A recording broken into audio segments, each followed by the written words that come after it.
And STR 49. So திருப்பி ஒரு ஒரு காம்பினேஷன் வேற வருது.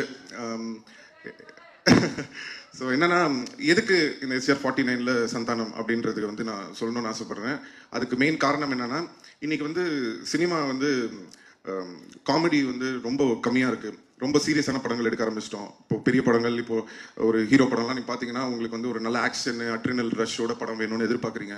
ஸோ நாங்கள் பண்ணுற படங்கள்லாம் முக்கால்வாசி பார்த்தீங்கன்னா ஆக்ஷனு, அந்த ஒரு ஒரு என்ன சொல்கிறது, ஒரு அக்ரெசிவான படங்களாக இருக்குது. ஸோ தமிழ் சினிமாவில் ரொம்ப ஒரு ஜாலியாக, சாஃப்டாக, ஃபீல் குட்டான படங்களும் நிறையா வரணும். இப்போ ரீசெண்டாக வந்து நம்ம எடிட்டர் நினைக்கிறேன் நீங்கள் ஒர்க் பண்ணியிருந்தேன், அவர் வந்து இப்போ இந்த டூரிஸ்ட் ஃபேமிலின்னு ஒரு படம் பார்த்தேன். ரொம்ப அருமையாக இருந்தது படம். அந்த டீமுக்கும் என்னோட வாழ்த்துக்கள் தெரிவிச்சுக்கிறேன். எதுக்கு சொல்கிறேன்னா, சந்தோஷமாக ஹாப்பியான படங்களும் வந்து நிறையா வரணும்.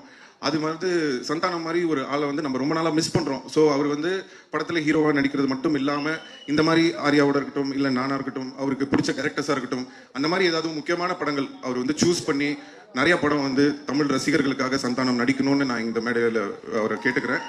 ஸோ அதுக்கு வந்து ஒரு ஆரம்பமாக இருக்கட்டும் அப்படின்றதுக்காக தான் வந்து எல்லாரும் என்கிட்ட சொன்னாங்க, சார் அவர் ஒத்துப்பாரா அப்படின்னு சொன்னேன். நான் சொன்னேன், நான் ஃபோன் பண்ணால் போதுங்க, அவர் என்ன படம் என்ன கதை எதுவுமே கேட்க மாட்டார், அவர் எனக்காக கண்டிப்பாக வருவாருன்னு தெரியும். அதே மாதிரி அவர் வந்து எனக்கு ஃபோன் பண்ணோன்னே எனக்கு தெரியும் ஆடியோ லான்ச் தானே வரணும் அப்படின்னு சொல்லிட்டேன்.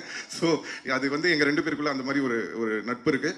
அதனால தான் நானும் அவர் வந்து தேவையில்லாமல் எதுக்கும் கூப்பிட மாட்டேன், அவரும் என்னை வந்து தேவையில்லாமல் இது பண்ண மாட்டார். ஏன்னா அவருக்கு தெரியும் அவர் கூப்பிட்டா வந்துருவார். அதே தான் நான் சரி நம்ம கூப்பிட்டா சந்தானம் வந்துருவார். ஸோ அதனால் கண்டிப்பாக வந்து இனிமேல் நீங்கள் அதிகமாக சந்தானத்தை வந்து நிறைய படங்கள் இனிமேல் பார்ப்பீங்கன்னு நம்பலாம்.